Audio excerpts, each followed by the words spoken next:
I'm Jim Collison and live from the Gallup Studios here in Omaha, Nebraska. This is Gallup's Theme Thursday, Season 5, recorded on September 26th, 2019.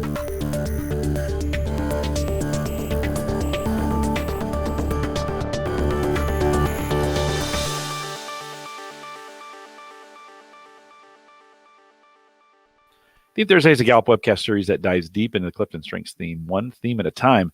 Today, it's Intellection. If you're listening live, we'd love to have you join us in our chat room. The live link is still on the new live page. It's just above the video now. Before it was below. I'll take you to the YouTube channel that has the chat room in it. We'd love to have you out there. If you have questions after the fact, you can always send us an email. I don't get enough of these emails, by the way. coaching@gallup.com. Maika Leibbrandt is our host today. She's a workplace consultant here at Gallup with me. Maika, always great to see you on Thursdays. Welcome to Theme Thursday. Hey, best part of my week, Jim. You know those CliftonStrengths at the top of our profile? You and I were just looking at our full 34. The ones at the top are the most powerful. It can be really easy to, as we were doing in the chat just now, describe what color your tail is, or to start to think about which ones you don't have. But your real power and your best chance to succeed at work or in life lies in understanding and intentionally leveraging those themes at the top. Those themes that always describe how you think, feel, and behave, or what we call your dominant strengths. And there is infinite possibility for growth there. So today, if one of your dominant strengths is intellection, or you care about somebody who has it toward the top, this podcast is for you. Discipline, focus, consistency, very bottom for me. So thanks for that reminder. What does it mean to have intellection as my top talent theme? Well, it means there's a lot going on inside your head. You are introspective and appreciate consideration and exploration of ideas. And how might people with this dominant theme notice this in their life? Ideas and thoughts are real and powerful for somebody with high intellection. You might be able to sort through all the activity in your brain, or it might seem overwhelming, but you acknowledge either way that it's there and that it begs your exploration. You might be able to entertain yourself easily without other people. I've got a good friend with high intellection who tells me he's never alone because he always has his thoughts. Ideas and opinions become more clear to you with time. Without an intellection, I think people can sort of take an idea or a thought or an opinion, and it feels almost static in their understanding of life. But for people with intellection, the more they spend chewing on it, thinking on it, ruminating, the more clear it becomes. And it's because as you're doing that, you're actually doing work with high intellection. It is that idea of, if an idea is like a ball of clay on a potter's wheel, to people with intellection, that clay becomes something the more they spin it. You feel more prepared, and this might be similar here. You probably feel more prepared if you've had a chance to spin or to sort things out. You also might appreciate intellectual discussions. You perhaps enjoy being challenged for the sake of discovery. And you rarely take an idea at face value. You know, there's always more to the story. There's always the opportunity and enjoyment of exploring possible alternatives or additional details. This season, we've been spending some time looking at the All 34 report. It has a new section in it called Blind Spots. And so as we think about that section, what might hold people back from excellence that have high intellection? Yep. Everybody loves blind spots. Let's remember, when you're reading this, you're not reading research that we have 70 years of data on. This is just sort of the artistic version, that coaching portion of your All 34. The research that we have, decades and decades on is on defining those themes and personalizing them for you. The blind spots are, in addition to that, kind of bonus coaching content to say you also need to be aware of some potential hazards that you might throw in your own way. Specifically for intellection, you're comfortable with silence and with solitude. You're likely using it to do a lot of work internally to process, but to others, it could look like you're not present or like you're not interested. Now, there's no guarantee that would happen, but it's important to acknowledge that. So ask for the introspection that you need. Don't promise something that you'll never naturally deliver. That sentence could go for everybody, by the way. Stop promising things you won't naturally deliver. You might say, if you've got high intellection, hey, I'd love to give you some feedback, but I need a certain amount of time to prepare that feedback really well. Or I'm going to spend some time reviewing what we covered in this meeting. I do this best alone, so my door's closed right now. It's even worth, I think, blocking think time on your calendar. You might need to remind people if that feels too selfish or it doesn't feel socially acceptable. It's worth reminding people about the value of what they get once you've had time. And you do that by describing, previous successes, times when your intellection has brought forth perspectives or ideas or solutions that the team otherwise would have missed that they truly benefited from. Another blind spot perhaps for intellection is that you can make things too complex for other people to digest. So in critical group conversations, when it really matters that other people are tapping into what's going on in your brain, consider offering two versions of what you know: a headline version and a full chapter version, and then ask others to help you navigate to which they really need. So really important, I think, we think about these themes in the context of a team and how they play out, because I think they can have exponential benefits when we do it that way. So what role does intellection play on a team? So it lives in that strategic thinking domain, which probably doesn't surprise anybody at this point. These themes are the ones that describe folks who bring their best power from within their brain. Intellection is introspective. It can bring a depth of consideration for a team. If what they consider has an avenue for getting out. So if you're just sort of spinning your wheels thinking about something that doesn't have relevance to the problem your team is trying to solve or the goal they're trying to achieve, then I think you're just depth kind of alone. But if you can make sure that depth is underneath the relevant problem, you bring more to the table than your team would ever achieve on their own. Team members and team leaders can invite that kind of perspective from their teammate with intellection simply by asking. Intellection can also be a proactive thought partner. I think because intellection naturally speaks that language of inquisitiveness and of consideration, perhaps intellection can ask smart, probing, challenging questions in a way that nobody else can. They can be a real mind opener to discovery and to solutions. Let's compare this to a couple of the strategic thinking themes. In my experience as a coach and as an individual, intellection is one of those more invisible themes. It's not quite as easy to draw a cartoon of, and contrasting it to other strategic thinking themes should make that definition a little bit more clear for you. First, we're going to look intellection analytical. So intellection is curious about potential discoveries. Intellection sorts through rabbit trails of what if. Analytical is curious about proven facts. Analytical sorts through evidence to find what is. That was my best moment, by the way, the what if versus what is. Looking at intellection and context.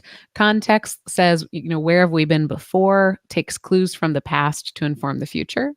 And intellection says, hey, what should we be considering?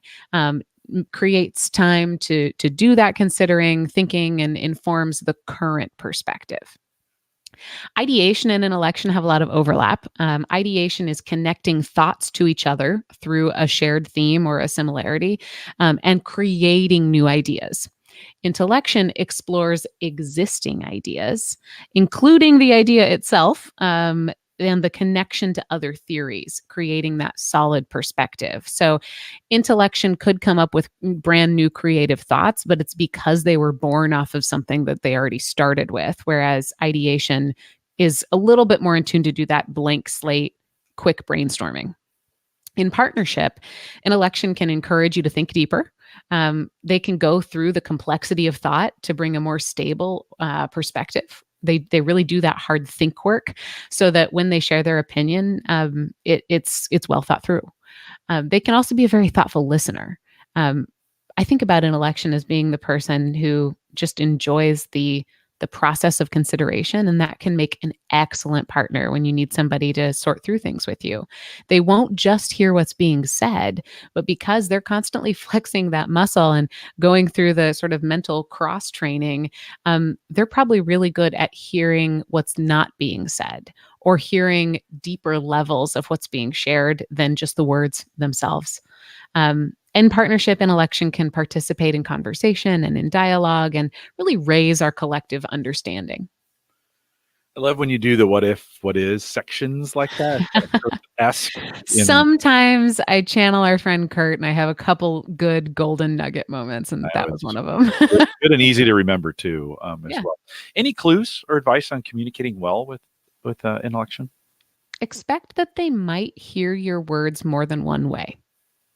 Give them a chance to come back and ask you questions and really clarify what you were saying before you agree on a way forward. Clarity is kind, and they can provide that. So allow for time and kind of that openness to brew. I would also say allow for thinking and musing time. If you'd like to be part of this musing and have the capacity to let it be messy, and that means not expecting project planning or executing or totally formed opinion sharing, then go ahead and ask to join that thought process. This is an area as a leader I've really grown in because I don't have any of this. And so of giving people time, like, here's our problem.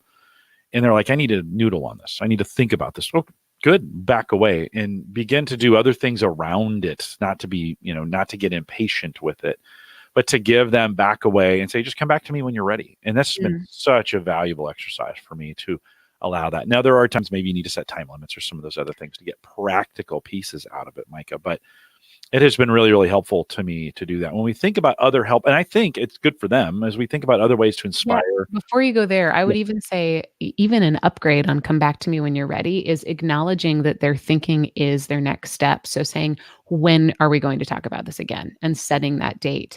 I think in that way, the accountability doesn't have to come across as I'm trying to stretch you into an executing space, but being able to say, hey, what do you need from me? Or what information can I give you? And when are we going to commit to revisiting that? You're really honoring the fact that they are doing by noodling. Yeah, and I really almost too much put the responsibility of follow up on them. So I'll say, so much so, hey, when you're ready, just get back with me. And I need to maybe have a little hybrid in that as we think about having that ticker or that follow up as well.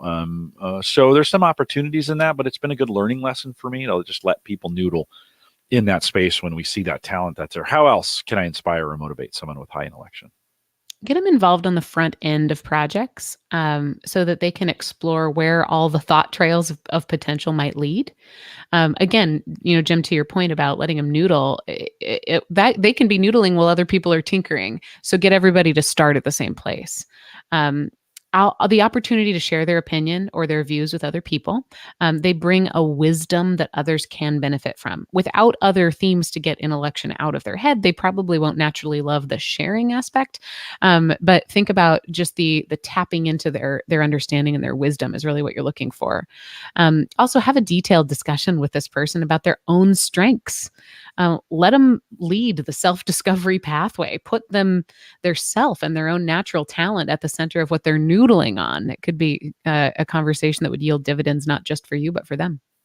On the way back from Dallas last night, perfect example, I'm watching Marvel's Avengers Endgame. So if you haven't seen that yet, no spoilers here, but I won't spoil it. But they give Tony Stark this problem and he says no to. He's like, no, I'm not, I can't do it. I'm not going to do it. And he cannot. So as the movie progresses, he cannot stop thinking about it. And so he begins to really spend time thinking about and solving that problem. Mike, I think that's kind of a good example of this idea of intellection. It just, you almost can't walk away from it. I've got to spend some time thinking. So we think about intellection. How else can we practice this talent every day? Think about asking questions that help other people think. Come up with your 3 favorite short, open questions and ask them more often. If you've got high intellection, give your busy brain a chance to offload the ideas that they've processed. Take 20 minutes today and write down something that you've been musing about. You might be surprised at how fully formed it actually is once you're challenged to get it out of your brain. And then, so as we think about practice, we've been doing these talent mindfulness exercises throughout the season. You have another one lined up for us. So what do we have today? So talent mindfulness is how we improve. You don't improve by naming your talents alone. You do it by diving into them, understanding them, and applying them toward a personally meaningful goal. You know what? You woke up today. We might as well be amazing. So talent mindfulness is one way to do that. The next 3 to 5 minutes will help you focus on yourself with or without the CliftonStrengths theme of intellection.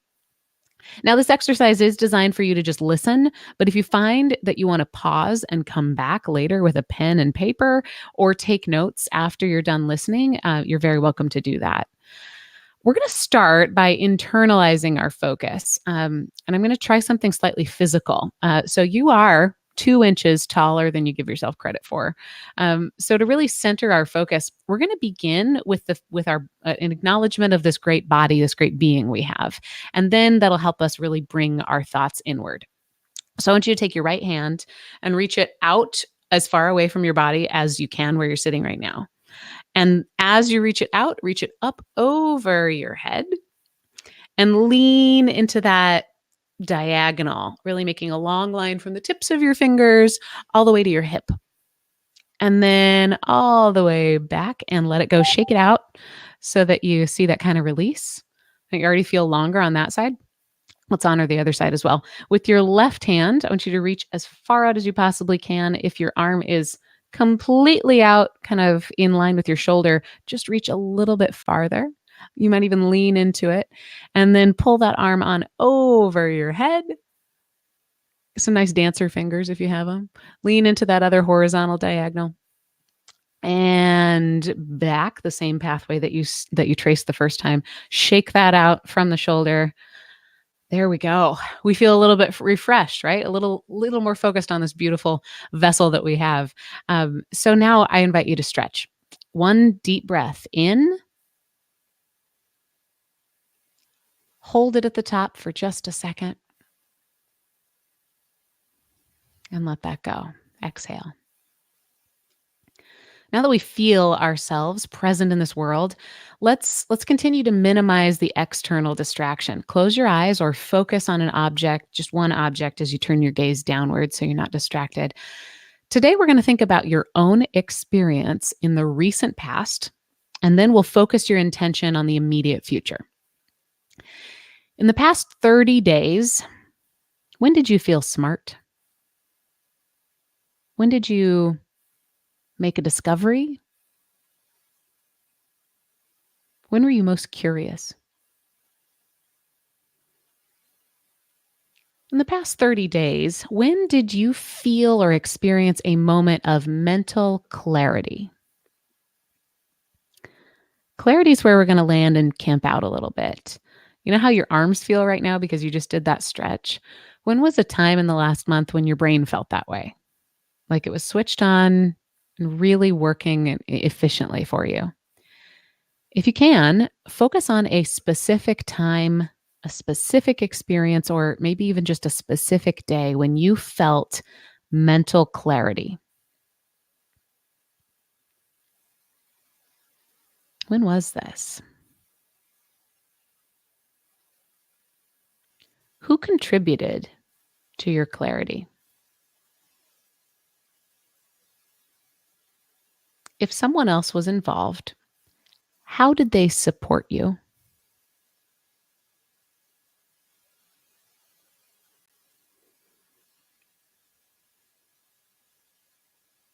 What did you contribute that led to this moment?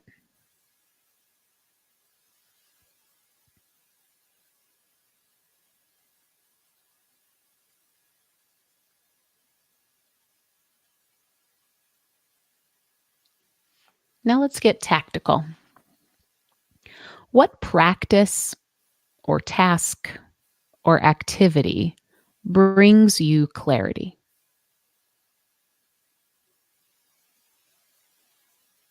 When do you feel most ready mentally to face the challenges that you have to face?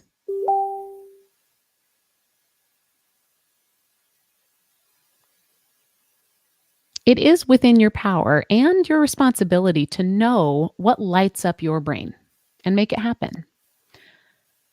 So in the next 7 days, what would you like to feel more clarity, more certainty, or more discovery about?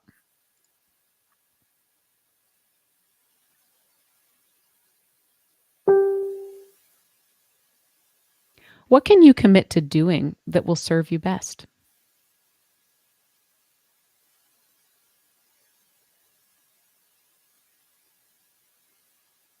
What might get in the way of that commitment?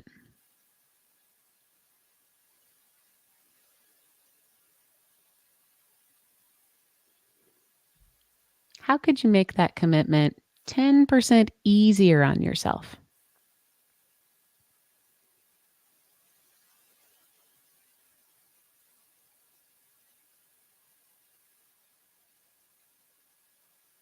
Again, what is it you're going to do?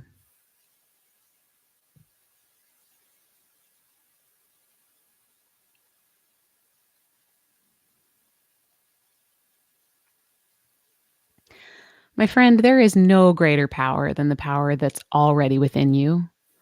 We spend so much effort gathering new skills, polishing the peripheral, when our greatest potential to perform and succeed, to really taste that greatness and dwell in it, comes from understanding those bigger, more natural, talent level parts of our core self. Thank you for exploring that power in today's Talent Mindfulness. Jim, back to you. Thanks, Maika. Always appreciate those. I hope you're enjoying them as well. And what we've been getting a lot of feedback from you that you do. So we appreciate that feedback as well. With that, we'll remind everyone to take full advantages of all the resources we have available over at the, I almost said that sentence. It's new. I know. I went into autopilot there for just a second. Over at the brand new Gallup Access, you can get to that my.gallup.com or Gallup.com/access gets you there. Either way, we'll direct you to the site. Love to have you get your feedback on that as well. If you have any questions, you can send us an email, coaching@gallup.com. You can also catch the recorded audio and video this program, as well as all the past ones, on our new site, Gallup.com/CliftonStrengths. And there's lots of ways. Make sure you're not missing the navigation in there. There's tons of new navigation. We have a dedicated webcast page now, although Theme Thursday Season 5 is not out there yet. We're working on that as well. We didn't have it available when we built the pages, and it's coming up. But all the other resources listed, all the webcasts, that's the easiest way to find them is out there. You can also search really well. So if you're looking for an item or something now that the transcripts are there, the search engine on the internal side is going through all those transcripts. So make sure you're using that appropriately as well if you just search at Gallup.com. Don't forget, you can, if you want to take advantage of any courses we have available, they are global and around the world. You can see in the most updated information that we have, where they are, when they are, and how much they are. Courses.gallup.com. I'll also mention, many of you have asked me about your kits, and they have not moved. They've always been there, but they're also at that courses page, courses.gallup.com. We've got some internal things going on to make some things better, and so we've temporarily taken that link down from your dashboard. Just bookmark that, courses.gallup.com. And I mentioned full transcripts now with timestamps. You might want to go out and look. If you haven't done it, go out and look at the show notes if you like that kind of thing. Join us in our Facebook group, facebook.com/groups/called-to-coach. We'll be back 2 weeks. I think we're off life-wise, Maika, next week, right? I think you're out. Is that right? Yep. Yeah. We were out anyway. I actually planned my vacation because we were off. So I don't know why we're off, but we're off. Good. We are not live next week. Well, for those listening live, we'll see you in 2 weeks. With that, we'll say goodbye, everybody.